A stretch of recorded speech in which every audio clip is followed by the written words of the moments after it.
or tell you the truth? What would you like?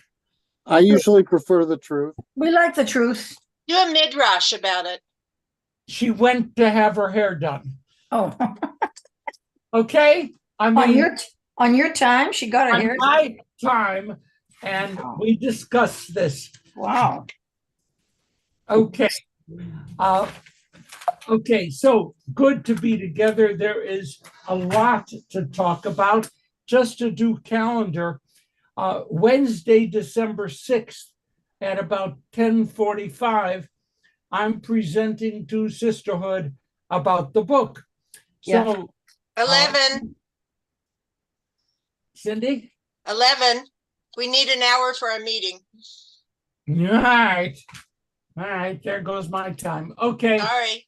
You can have you can have till 12, I guess. Okay. So 11 o'clock, Wednesday, December 6th. And are they supposed to notify you, Cindy, or? No, Risa has the Zoom link to send out. So if we she got were here, yeah. Okay, very good. We'll put it in the chat for Torah study Saturday. Okay. December 7th is the first night of Hanukkah, and December 8th is the dedication of what now is called the Resnick facility. Yeah. That's December 8th. Now, Cindy received a call telling people they should make reservations, otherwise they're going to be sold out, right? Yes. So it's no small matter. If you want to be there on December 8th, you must make a reservation in advance. Okay? So please hear that. And then, what time on December 8th? I'm sorry? What time on December 8th? 5 o'clock, there'll be tours, 6 o'clock service, 7 o'clock oneg. But I believe as of right now, it is sold out, and we're hoping to release more tickets.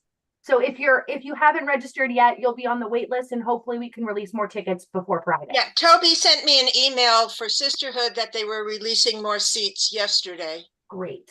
Okay. Wow. I wonder what they're giving away. Okay. So, and December 13th, we meet again. Now we're going to get to work. Elaine Seikoff. Elaine. Psychoff. Okay, I got that. Thank you. Susie, what's up? You didn't mention December 13th, Hanukkah in Santa Monica. And something's already gone out in the bulletin. And please RSVP. Follow the directions so that Froman's knows who's coming. 6 o'clock on the 13th for Hanukkah in Santa Monica. That's great. I will be there, probably ordering cabbage borscht, but we'll see. Okay, now to be together on a day like today with so much happening, my mind was immediately attracted. They're showing all kinds of interviews of the hostages. My mind was immediately attracted to a young woman. I think her name was Emily Sand. I think that was her name. She's the 9-year-old whose father thought she was dead and that she isn't, and then she came home. What struck me really hard is that she won't speak aloud to her father. She will only whisper because she's been in a situation for 50 days or whatever in which no one was allowed to speak aloud. So she whispers. And then she has nightmares and she cries. And I heard conversation between the young woman and her father. And he asked her in Hebrew, "Where did they keep you?" And the answer sent chills down my spine. She was not in the tunnel or tunnels. Bakufsa, she said. They kept me in the box. Oh, God. I have no idea how, from a 9-year-old, what that means. I picture a dog in a container, but she said to her father, "Bakufsa," in a box. Okay, I can't add to that. It just simply, with all the stuff that's happening, there's something else that's going on. Hamas is gaining major credibility on the West Bank for the release of the Palestinian prisoners. The Hamas is getting credit for whatever it was that Hamas did. They're getting batches of West Bank Palestinians out of the Israeli prison system and getting them to come home. Joint press. I'm sorry, please raise your hand so I can try to hear. Okay. So this is an incredibly complicated situation. And the question now, because I've been out, I just came home 2 minutes ago. So I don't know if they arranged another 2 days. When I left, they were talking about it. I presume they did. The question, folks, they're running out of women and children. The next batch is going to be old men, then younger.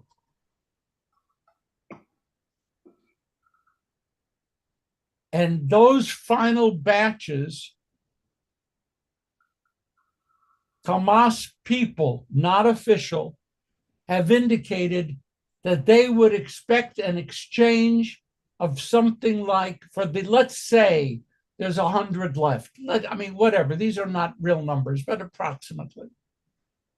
That they're going to expect 6,000 prisoners to be released for the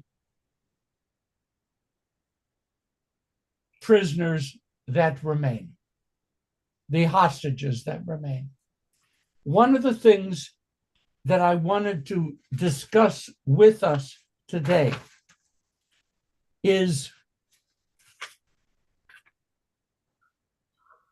how much is too much?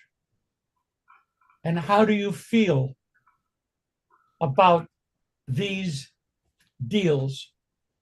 How do you feel? Harv? Well, I got sort of a feeling, but sort of a question. I think you could go ahead if, and only if, go ahead with these swaps. If three months down the road, you go and round up all the people who have had prison sentences, who've gone through a court system in Israel, have been found guilty and have had prison sentence, and then released. You could go back and round them up. That would do some real harm to Hamas, I would imagine. But that's my question. Could that be done? Unrealistic. I would buy unrealistic, or I would be happy enough with very unlikely. I would say it would breach the intent of the agreement. Yeah, very, very unlikely. Okay, please, Cindy. What sickens me the most about this is it just encourages them to take hostages in the future. Yeah. And please, not just them. You're setting kind of a template. You're setting a procedure. And there are international UN rules, laws about hostage taking. And Hamas has violated all of those laws. Did you hear an outcry from the United Nations? I was away for a couple of hours. Maybe I missed it, but no, there wasn't. So Hamas is violating accords that mitigate against hostage taking, and they're pretty much being able to do what they want. I want to raise a teaching thing. There is something in Hebrew law called Pidyon Shavuyim. Pidyon is Pidyon. Shavuyim, Shivuyim.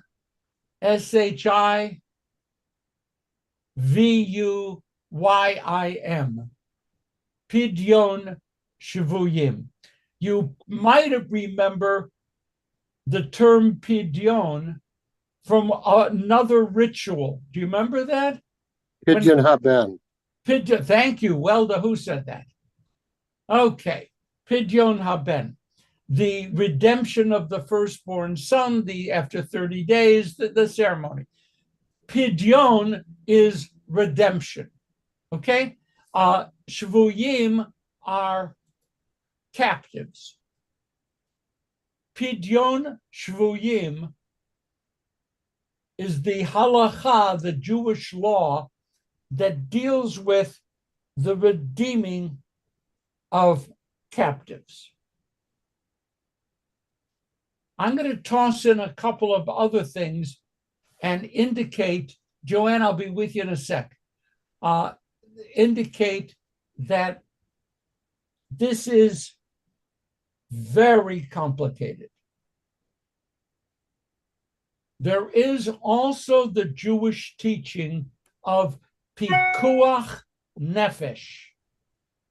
Pikuach nefesh. That translates out loosely to saving a soul.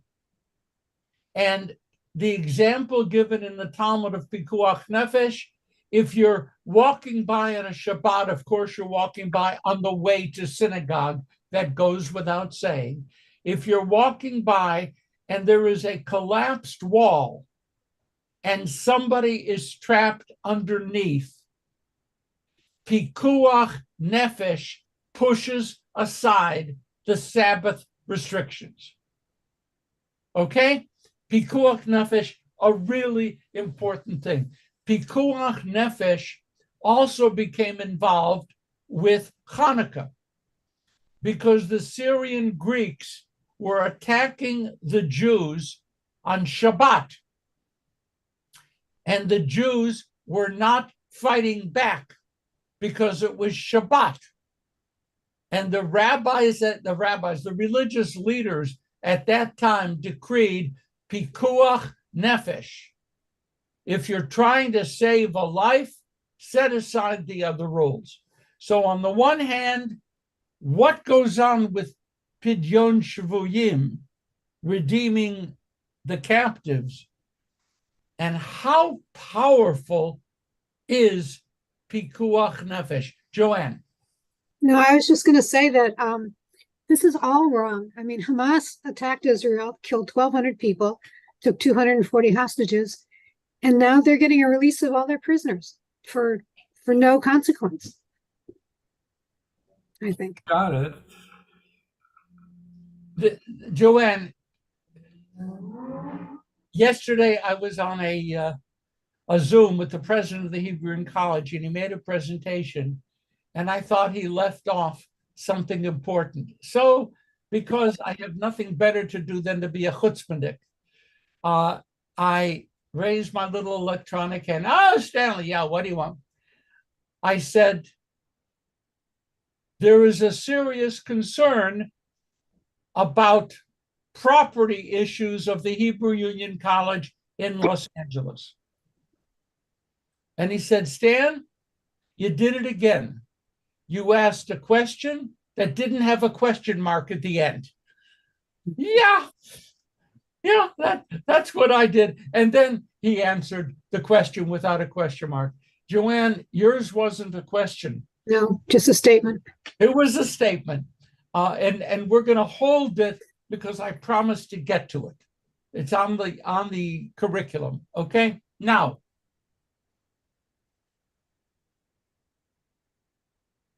the Talmud says that a community is required to redeem a captive. Hear the word required, okay? Required. But hear another word, the community. Because during the Talmudic period, there was no Jewish state. There was no government. It was Santa Monica, okay? Someone is kidnapped out of Santa Monica. The people living in Santa Monica have an obligation, a mitzvah, to redeem a captive. It's very important that you understand that these rules occur at a time when there was no Jewish self-government, okay? Because things are different. Now, the Talmud says you must not redeem a captive for a price more valuable than the captive.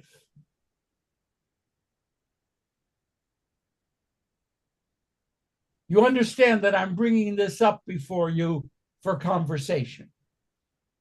That the Talmud says don't spend more than the value of an individual on ransom. There were a couple of reasons given. Do you want to try to grab a reason? Think about a reason? Steve, are you up for that? Sure. Every life is valuable and sacred, and you have a 4-year-old girl whose parents were killed being held hostage.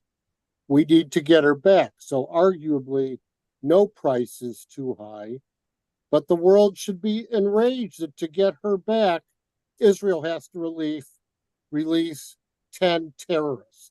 Okay, but let's focus. But as for the first part, we have to get people back. It was true of Americans held in Russia. It's true of hostages illegally taken by Hamas. That the value of that life is just too much to let it go.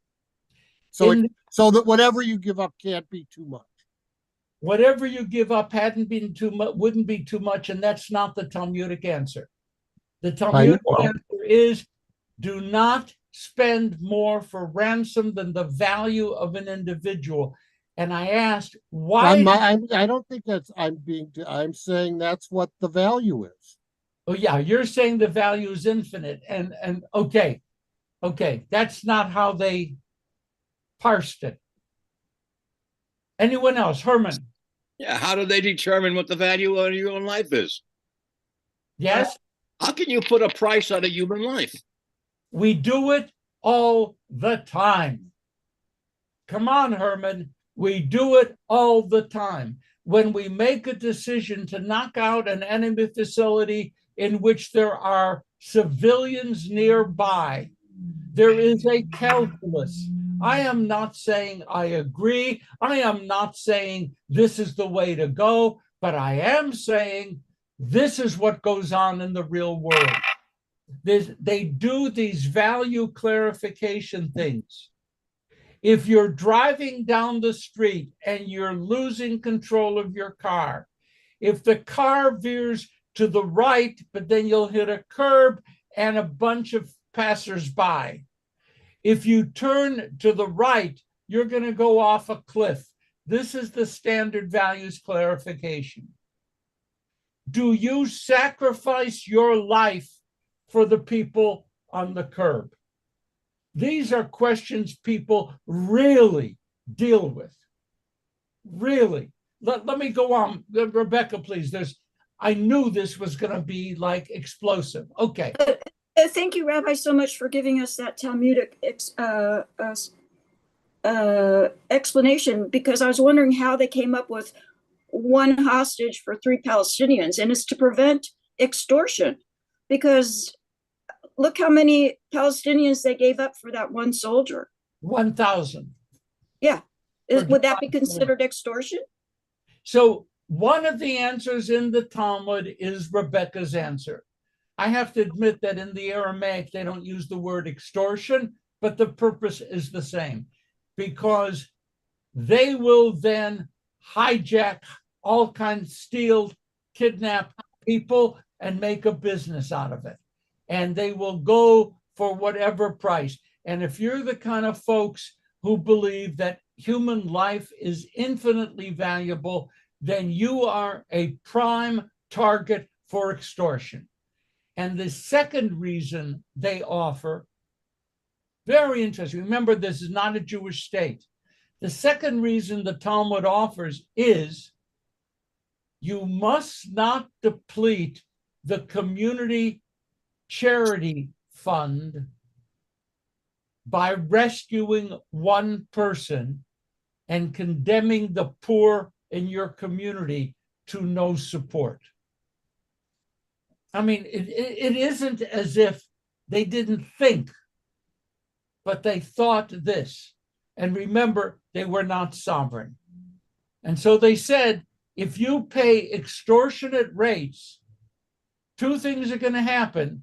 One is you're going to get more kidnapping, and 2, you're going to destroy the community, the social, I guess, social welfare fund, whatever it is you'd call. And this is what they were dealing with. It's not where it ends. Steve.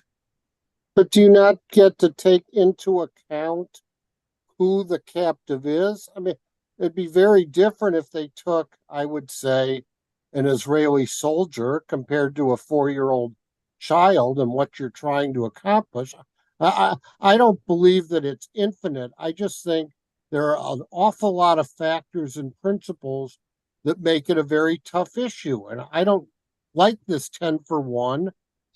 I don't even know what I would do, but I can understand it. I think we've reached a point where we're looking at this not with rapid answers, but with confusion and humility. It is incredibly complicated. Steve made the assertion, clearly the life of a 9-year-old is worth more than a 20-year-old Israeli soldier. To whom? To whom? Oh, okay, please. Yes, I see. Diane?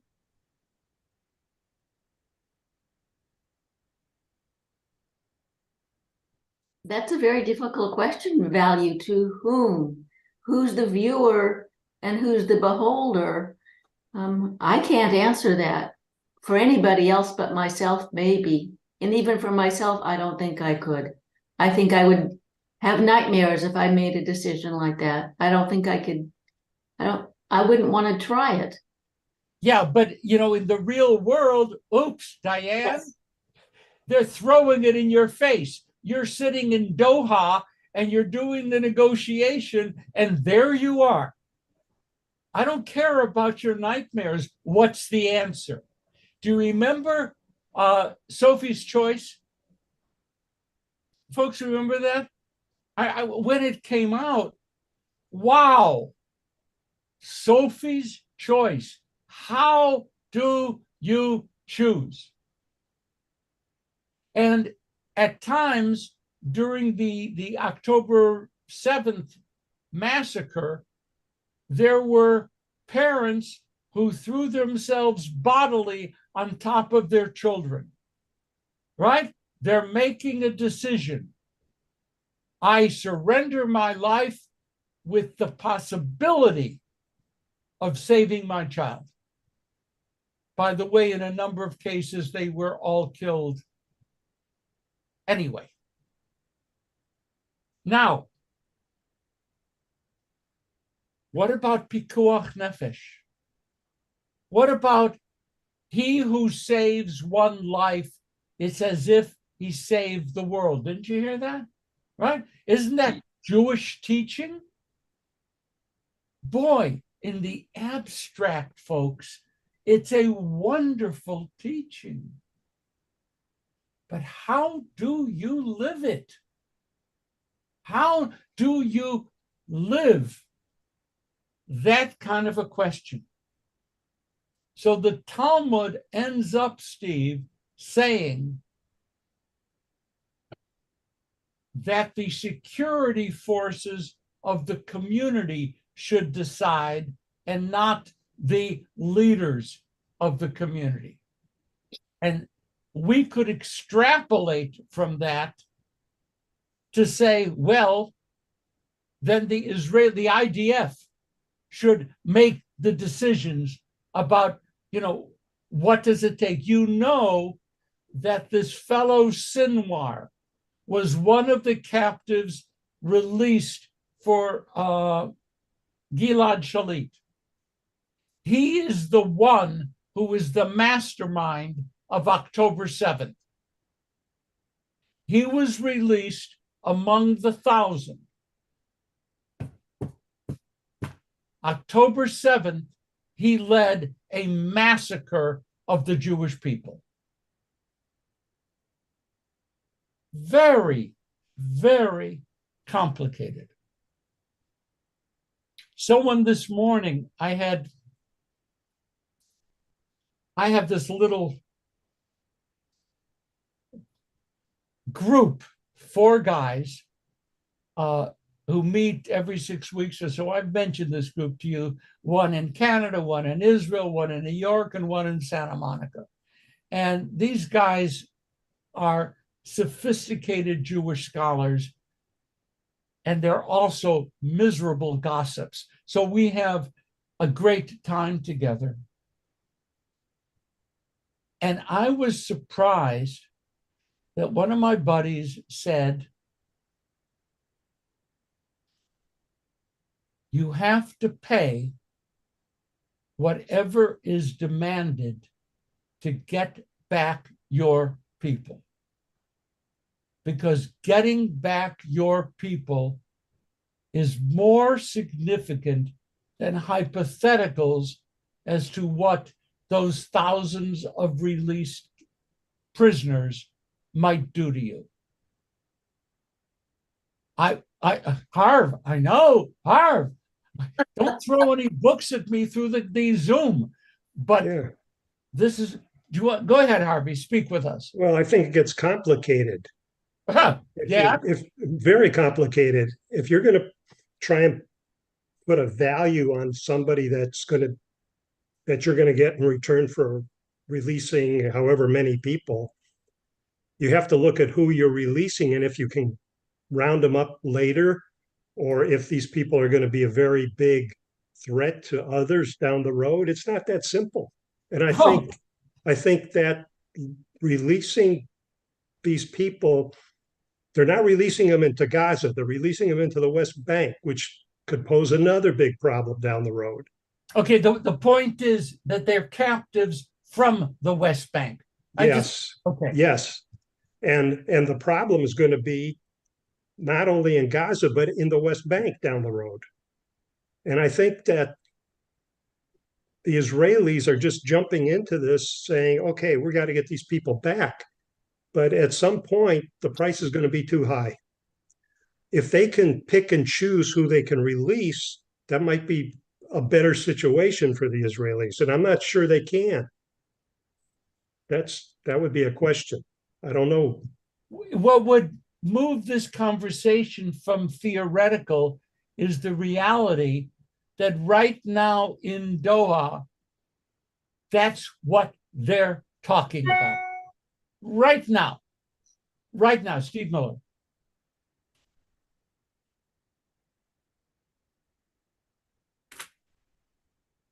You're muted. I wasn't complaining. You noted that it would be an IDF decision. In the United States, the civilian president of the United States is the commander-in-chief of the military. Actually, who in Israel is the leading military officer who would be in that position? The lead in a parliamentary system is the prime minister, who has a defense minister. Now, in this particular case, there is a war cabinet, and the war cabinet has 3 people sitting together. So the triumvirate, would make all such decisions. Okay, I see David Trainer. I don't hear I David. had to figure out how to unmute myself. Sorry. There was an interesting description of something in a Thomas Friedman article that said in the debate in Israel about whether or not to have a ceasefire and an exchange of prisoners, that the IDF was very strongly in favor of a ceasefire and an exchange of prisoners, because the IDF took responsibility for what happened in the attack and felt that it was their obligation, and one might even say their honor was at stake, to get back these captives.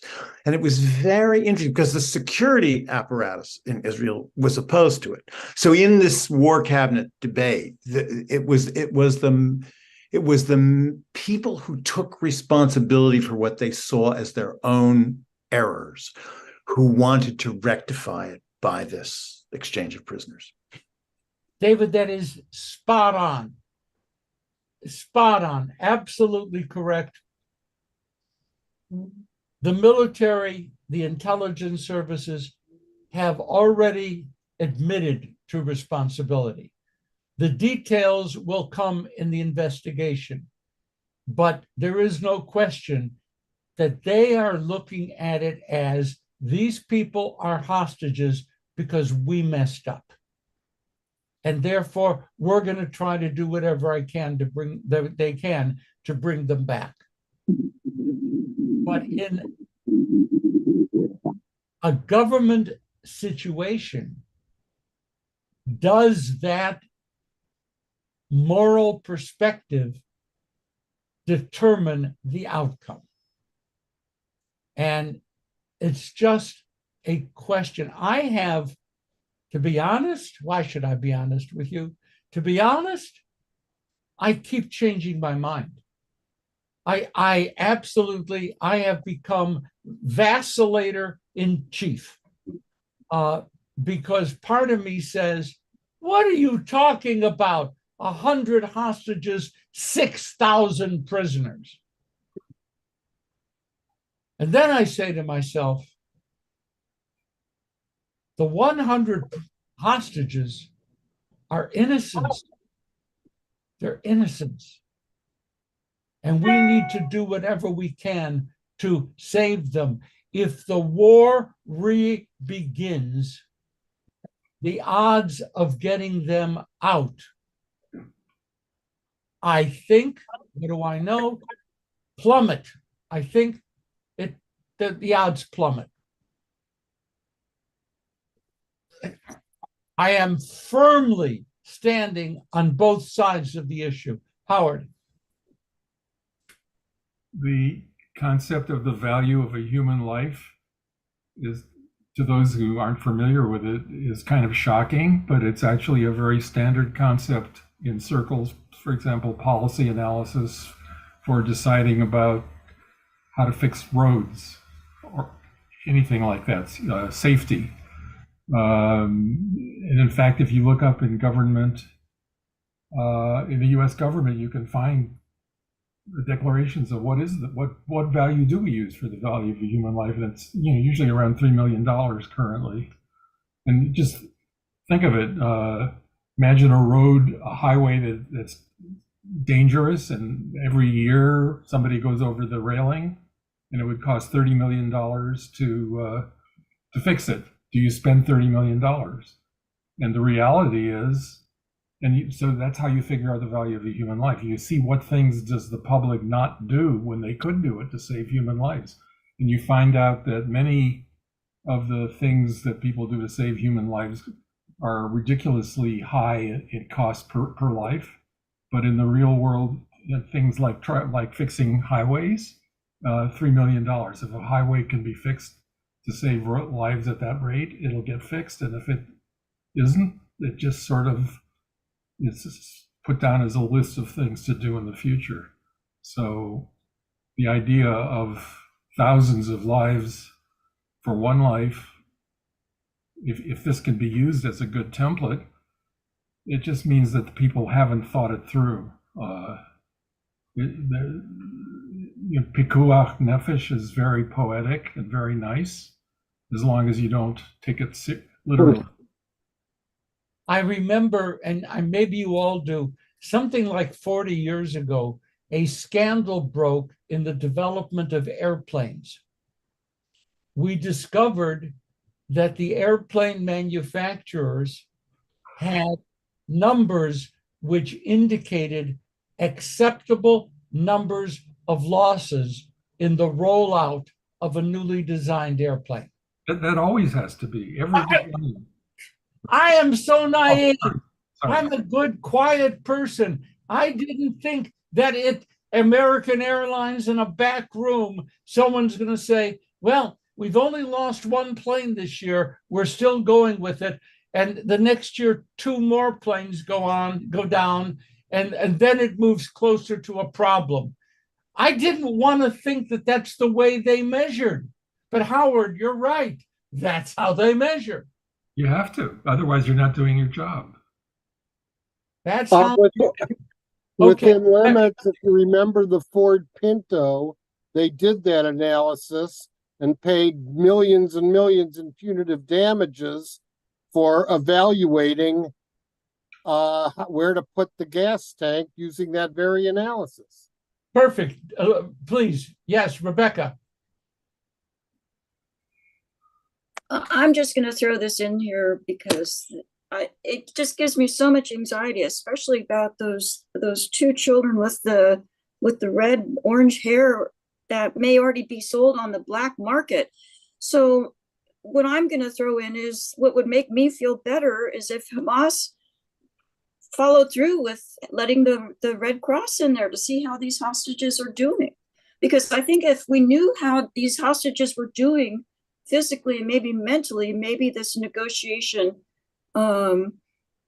would be a little bit easier in my mind. I'm going to make a statement and then we're going to move on from this because I have a more unpleasant subject to raise with you, and it just makes me feel good to have you unhappy. But let me just make this comment, Rebecca, about Red Cross. There is just a lot of controversy about how the Red Cross has failed in responding to the need, I'm talking medical, whatever, of the hostages. And there's going to be a political reason given. And frankly, Charlotte, I don't give a damn. That's a quote from a movie, so I'm not responsible for having said that. Charlotte. The Red Cross, in my eyes, got some good publicity when their trucks carried the hostages back. But in terms of how they have used their power to respond to the need of the Israeli captives, I have lots of questions. Let me just move quickly because I saw Doris, I saw Merle, but I want to move on. So Doris first, Merle, and then we move on. Things. I feel that Bibi had absolutely no choice. His choice was to have all these people murdered and to keep the Palestinians in prison, or to at least, being a parent, to think of your child being mistreated. God knows, they said they were being beaten. I heard this morning they were being beaten a lot. For what reason? Why were they being beaten? They didn't do anything. And then every time I saw that little 4-year-old girl, I got to tell you something. My eyes welled up with tears. I thought, you know what she did? Her father lay on top of her to protect her, and she was able to crawl out from under him to get to some type of safety, which didn't work out because she went to this family and the family took her in, but they all got taken. But how can you look at that child and think what these people have done is okay to punish the Israelis? I mean, these people are inhuman. They're not real people. They're terrible people. And they now have a 10-month-old baby, a 10-month-old baby. What the hell do they need to take a 10-month-old baby? And what are they going to do with him? Someone said they're going to put him on the black market. Who knows what they're going to do with him? And then the sister or the brother, a 4-year-old. I'm just, I'm heartsick about this. I really am. I'm not saying that what was done was the right thing or the wrong thing. I think it had to be done. These people had to come out of that place. It was a horrible nightmare. They were living on bread and, what did they say, bread and rice or something? Oil, bread and oil. And they all lost weight and they suffered terribly. And like this little girl, she can only whisper. She can't talk because they wouldn't let her. They all were told to whisper. I mean, these people need to be hung up and I think that's on the negotiating table, but there's very little that you said that I don't agree with, but in the real world, after we've expressed this anguish, you got to sit down and make a deal. That's the real world. And okay, Merle, please. I was told, I put it in the chat, but I was told in an earlier group similar to this that by an Israeli whose family is all in Israel, but she lives here, that the Red Cross isn't allowed to do any more than what they're doing. They can't get into town. They can't do any more than what they're doing, which is bringing them out. And I guess getting them to the hospitals or something like that. So I don't know. I mean, I don't know what the Red Cross is or isn't allowed to do, but it seems like, from what I understand from this discussion earlier, that they're doing what they are capable of doing with whatever rules they're being given. All right, I'm going to respond to this and then open up my new topic. I'm going to say this. Women were raped, brutalized, beaten, assaulted in every possible kind of way on October 7th by Hamas.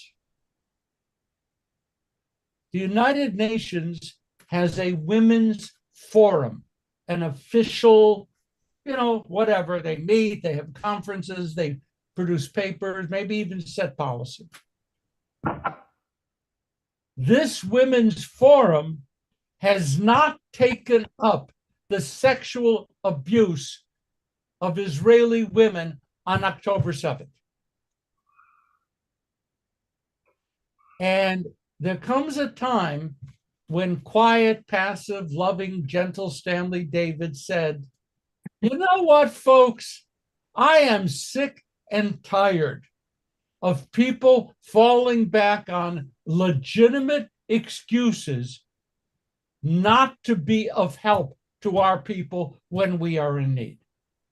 So, Merle, I agree that there may be a fit. By the way, has the Red Cross gone public and complained? Has the Red Cross organized pressure groups to change the arrangement? The answer is no and no. So I am going to be my own little vindictive self today. Okay? And I am not happy with the way the Red Cross has responded. And I think you're right. Well, that makes me feel good, but I'd much rather be my own vindictive little self. Now, here's the other question. Here's the scene. October 7th, the slaughter. These people have to be buried. Would you believe that the Israeli religious establishment is in an uproar over burials. When I heard this, I'm so glad I don't have a gun at home, so I don't, just terminate. What do you mean trouble? Well,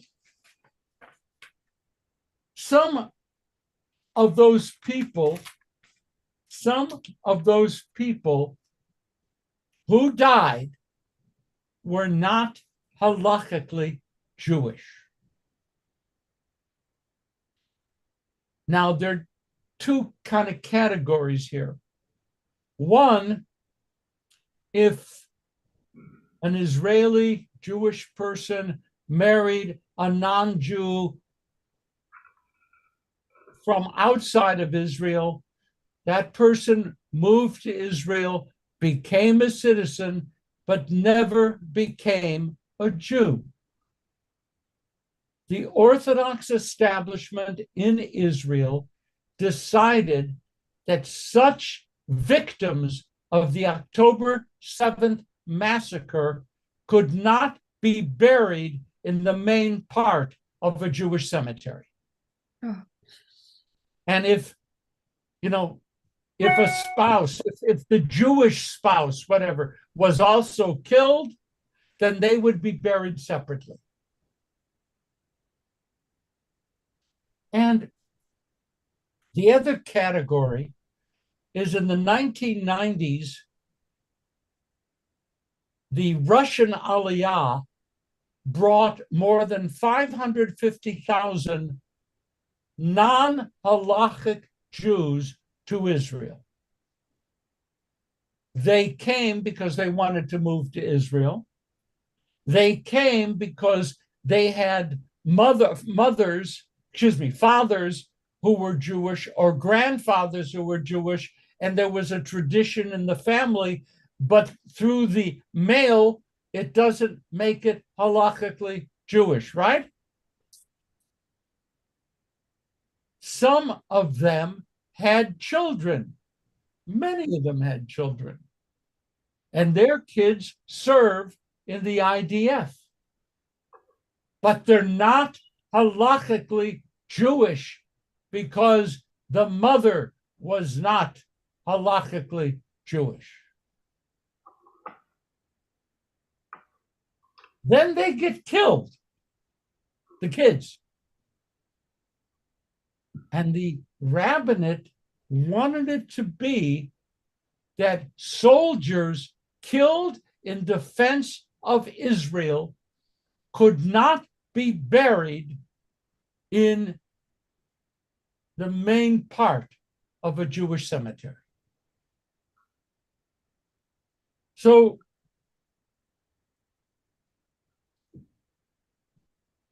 there is a problem. In Israel today, there are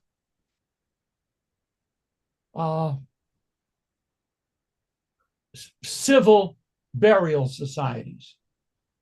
So, for example, Risa and I have purchased burial plots in a really lovely place next to a whole bunch of friends. So it's a really nice place outside of Jerusalem. And we purchased it in a place that is controlled by a secular burial society, so that our funerals will not be controlled by the ultra-Orthodox. So that one answer is, well, they can be buried in that way. There is another answer which gives me some hope for the future. And that answer is Kiddush Hashem. Does that phrase mean anything to anybody? What Kiddush Hashem is? What is Kiddush Hashem? Sanctification of the name. Okay, I'm sorry, who said that? I don't know who it is. Oh, sanctification of the name. Okay, thank you, Howard. It's sanctification of the name. if you die al Kiddush Hashem, if you die in defense of the Jewish world, some Orthodox rabbis have said that's more than enough Oh, I'm gonna to- into a on this number and Jewish burial, into a Jewish burial. Al Kiddush Hashem. But I want to point out okay, that call me back about 5 after. somebody talking, please, whoever you are, It's Susie. please, Susie. Sorry. Who's going to make that decision, though, Rabbi? I mean, if they have a difference of opinion, one Yeah. rabbi says one thing and one rabbi says another thing. I mean, And some communities are governed by rabbis in Israel who have the more, the Kiddush Hashem exemption works for them. But many do not. I'm going to pause here and take some questions. This is a heck of a big issue, which is making many Israelis today furious on top of everything else that's going on. Bad enough they were slaughtered on October 7th. Some of the people killed were in conversion classes and hadn't completed. oh God. Rabbinate issued a statement. If they hadn't completed it, it's because they hadn't made a decision, so they're not Jewish. Steve. So I just thought on the lighter side of the halachic burial, I had read that because you need to bury the entire body in some situations where body parts were blown up, they are like burying an entire tank so that you have the entire body buried.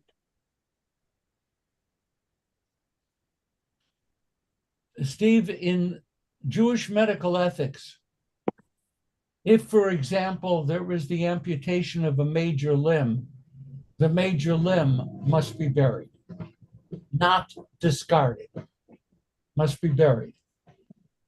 In addition to that, body parts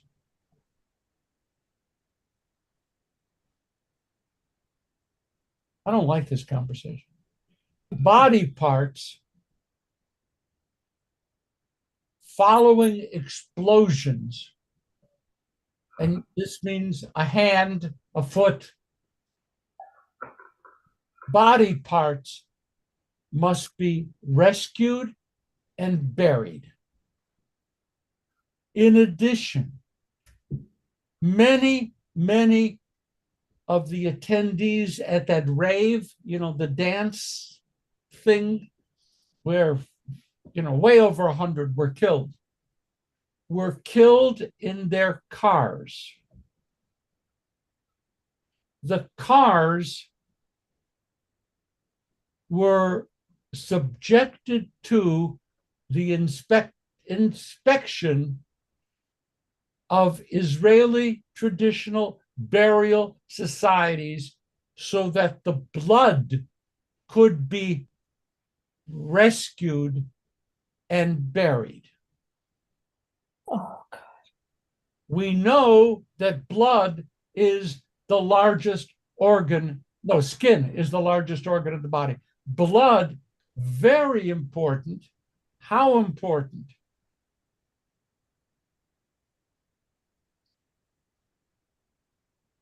If someone gets shot and dies from that wound, the blood on the clothing must be buried with the corpse. The clothing must be buried with the corpse.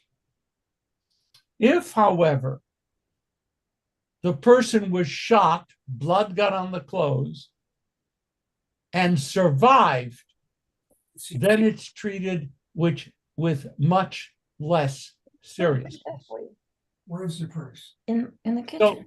Your purse. I can hold on. I have to get Doris her purse, and she'll go through that maze stuff. And Okay. So body parts were collected from the various slaughter sites, and they were buried. DNA was used to try to Identify. get some of the pieces together with the rest of the pieces. But organ donation is okay because it saves lives, and then those Organ donation is halachically permissible. It is category pikuach nefesh. It's ideal. So that's, that's a thing. We are at the end. I want to mention that long-standing unchecked spread of anti-Semitism at UC Berkeley.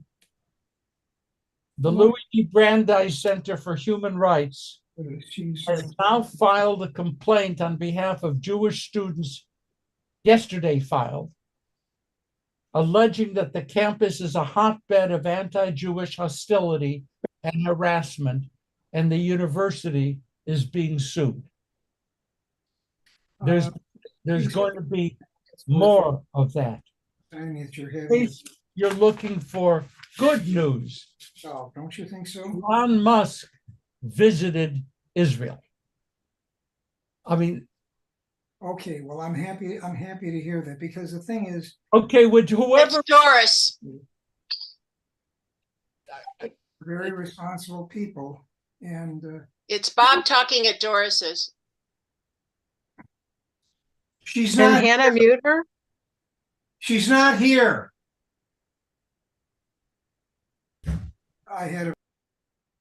I just muted her. Good job. The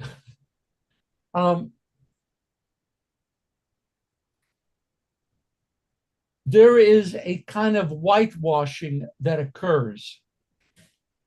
Musk went to Israel to whitewash his endorsement of some of the really bad stuff occurring on X, formerly Twitter, including his own comment, which gave support to strong anti-Semitic statements. Because he is the wealthiest man in the world, he met with the prime minister, he met with the president, he met with the people on his 2-day visit. The good news is he didn't apologize for what he did. He met with them and expressed his commitment and support of the state of Israel, but doesn't think that Twitter is promoting anti-Semitism by taking in pro-Nazi ads and spreading them. This is not a finished story. By the way, Michael, you said nothing today. I'm crushed. This is not a finished story, because Twitter is hemorrhaging money from sponsors who are dropping the app. Folks, that's it for today. I'm sorry that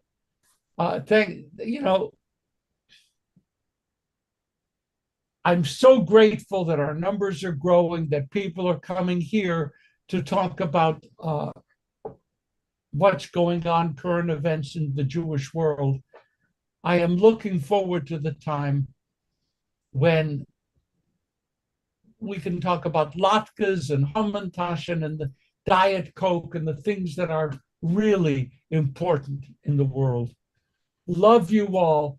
Thank you all. Sorry, I missed you all. Thank today. you. Thanks. Where were Thank you, you. Lisa? She got a haircut, okay? Did I tell you that? Hey, Yeah. Risa, your hair looks great. Thank you so much. Now I have to hear everything that went on. No, you're not going to be allowed in. There's a penalty. Okay. Love you all. Thank you. Love you back. Thank you. Bye.